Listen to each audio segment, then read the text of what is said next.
माघ महात्म 26वां अध्याय। सारस और एक बानर की पूर्व जन्म की कथा। पथिक ब्राह्मण बोला, हे प्रेत, तुमने सारस से कहे हुए वचन किस प्रकार सुने, सो मुझसे शीघ्र कहो।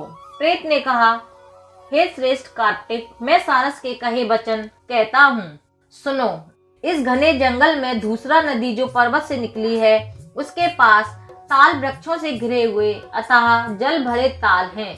वहां मतवाले हाथियों के झुंड रहते हैं और बड़े बड़े महाककुभ शोभायमान हैं तथा चिकने जामुन के मनोहर वृक्ष हैं। वहां पर मैं घूमता हुआ भोजन की कामना में इसी नदी के तट पर थकान के कारण ठहर गया। वहीं पर सारस का एक जोड़ा किसी दूसरे वन में उड़कर बहुत से पक्षियों के साथ आया और वहां पर पानी पीकर तथा भार्या से रमण करके अपने बाएं पंख में सुख से मस्तक ढांपकर सो गया। इसके अनंतर लाल मुख, लाल नेत्र, तीखे दाढ़ और नख वाला, बड़े बड़े रोए व लंबी मूछ वाला बड़ा चंचल बलवान बंदर वृक्ष से उतरकर जहां सारस सोया हुआ था आया और अनेक पक्षियों के देखते हुए उस क्रूर बुद्धि बंदर ने अपने हाथों से सारस के पैरों को कसकर पकड़ लिया। भय के मारे अन्य सब पक्षी उड़कर अन्य जगह पर चले गए, परंतु भयभीत सारसी विलाप करती हुई वहीं रुक गई। नींद टूटने पर भय से उस सारस के नेत्र चकित हो गए और सिर झुकाकर धैर्य के साथ उस दुष्ट भयंकर जान से मारने वाले बंदर की ओर देखकर मधुर वाणी से कहा, हे बंदर, तुम बिना अपराध के मुझको क्यों पीड़ा देते हो? तुम्हारे समान श्रेष्ठ प्राणी किसी को पीड़ा नहीं देते। हम अहिंसक प्रकृति वाले साधु दूसरों की वृत्ति से विमुख रहते हैं। जल की इकाई खाने वाले, आकाश में उड़ने वाले, वन में रहते हैं।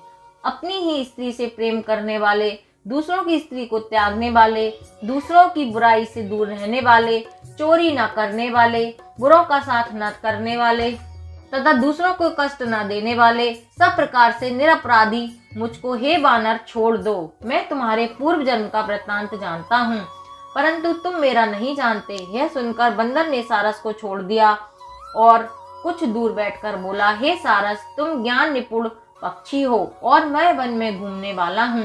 तुम मेरे पूर्व जन्म का वृत्तांत कैसे जानते हो? वह सब कहो। सारस ने कहा, हे श्रेष्ठ बानर, सुनो। तुम पूर्व जन्म में पर्वतेश्वर विंध्याचल पर्वत के राजा थे और मैं अति पूजनीय ब्राह्मण तुम्हारे कुल का पुरोहित था। इस कारण तुमको भली भांति जानता हूँ। इस भूमि में तुमने सब प्रजा को पीड़ा देकर बहुत सा धन इकट्ठा किया था। हे बानर, इस प्रकार प्रजा के अत्यंत दुखी होने के कारण तुम अति दुखदायी कुंभीपाक नाम के नरक में फेंके गए, जहाँ बार बार मरने तथा जन्म लेने से तुम्हारे नारकीय शरीर में 3000 वर्ष व्यतीत हो गए।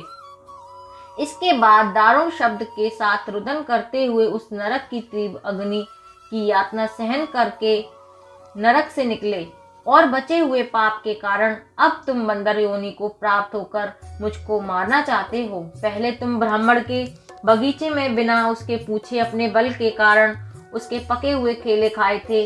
उसी पाप के भयंकर फल से तुम अब बानर योनि पाकर वनवासी हुए हो। हे ब्राह्मण, ऐसी कथा सुनकर बानर ने सारस से कहा, तुम ठीक जानते हो तो बतलाओ, तुम पक्षी कैसे हुए? सारस बोला, हे बानर, मैं तुमको अपना कारण भी बतलाऊंगा कि किस कर्म के कारण मैं पक्षी होकर इस दुर्गति को प्राप्त हुआ हूँ। तुमने पूर्व जन्म में सूर्य ग्रहण में नर्मदा नदी के तट पर बहुत से ब्राह्मणों के निमित्त अन्न के 100 ढेर दान किए थे। मैं राजा का पुरोहित हूँ। मन में यह समझकर तथा मद में आकर लोभवश ब्राह्मणों को थोड़ा सा अन्न देकर बाकी सबका अन्न मैंने ले लिया। ब्राह्मणों के इस साधारण द्रव्य के अपहरण करने से उत्पन्न पाप से मैं कालसूत्र तथा रक्त कर्दम नामक नरक में पड़ा, जहाँ सर्वत्र कीड़े रेंगते रहते हैं, जो दुर्गंध और पीप से भरा हुआ था। अग्नि जैसी तप्त वायु में नाभि पर्यंत नीचे को सिर किए पड़ा रहकर मैं पीप आदि चाटता था। यही मेरा भोजन था और उसके ऊपर मेरे शरीर को बड़े बड़े गिद्ध, कौए तथा कीड़े बराबर काटते और खाते रहते थे। उस समय मेरा एक क्षण महाकल्प के समान हो गया। 3000 वर्ष मुझे इस प्रकार घोर यातना भोगते हुए बीत गए। पुरोहित कर्म बड़ा पापकारी है। देव द्वारा जीविका, ब्राह्मण द्वारा जीविका, जिसमें विशेषकर राजा का दान महाघोर कष्टकारी है। यह नरकगामी है, ऐसा तत्वज्ञानी लोग कहते हैं। नरक से निकलकर मैंने किसी प्रारब्धवश उद्धार पाकर कर्म फल से अब पक्षी का जन्म पाया है। मैं कारण सहित सब वृत्तांत कहता हूँ, सुनो। मैंने बहन के घर से पूर्व जन्म में कांसे का बर्तन चुराकर जुबारी को बेच दिया था। इस कारण में सारस हुआ। यह मेरी स्त्री पूर्व जन्म में ब्राह्मणी थी। इसने कांसे की भयंकर चोरी की थी। इससे यह मेरी सहधर्मणी भार्या सारसी हुई। मैंने बीती हुई तथा वर्तमान स्थिति तुम्हें कह सुनाई है। अब भविष्य में होने वाली वार्ता सुनो। आगे को मैं और तुम दोनों हंस होकर और यह मेरी सारसी भार्या हंसनी होकर काम रूप देश में सुख पूर्वक निवास करेंगे। इसके बाद हम लोग कल्याणी याग्नि में जाएंगे। वहाँ दुर्लभ मनुष्य जन्म पाएंगे। शिवजी की माया से मोहित प्राणी इस मनुष्य योनि में पुण्य और पाप दोनों ही करते हैं, परंतु उन्हें कर्म के अनुसार सुख दुख का फल अवश्य प्राप्त होता है। इसी से सब प्राणियों को सर्वदा धर्म का सेवन करना चाहिए। देवता, असुर, मनुष्य, व्याघ्र, कीड़े मकोड़े, जलचर आदि किसी से भी यह दुख रूपी कंटक मार्ग छूटा नहीं है। केवल विरक्त योगी लोग ही इस कंटक रूपी मार्ग से दूर रहते हैं। इस प्रकार ईश्वर की माया को जानकर बड़े बड़े बुद्धिमान शोक, ताप तथा व्यथा नहीं करते। वे पूर्व जन्म के किए हुए कर्म फल को उलट नहीं सकते। हे बंदर, किसी उपाय से व बुद्धि से देवता लोग भी इसको पलट नहीं सकते।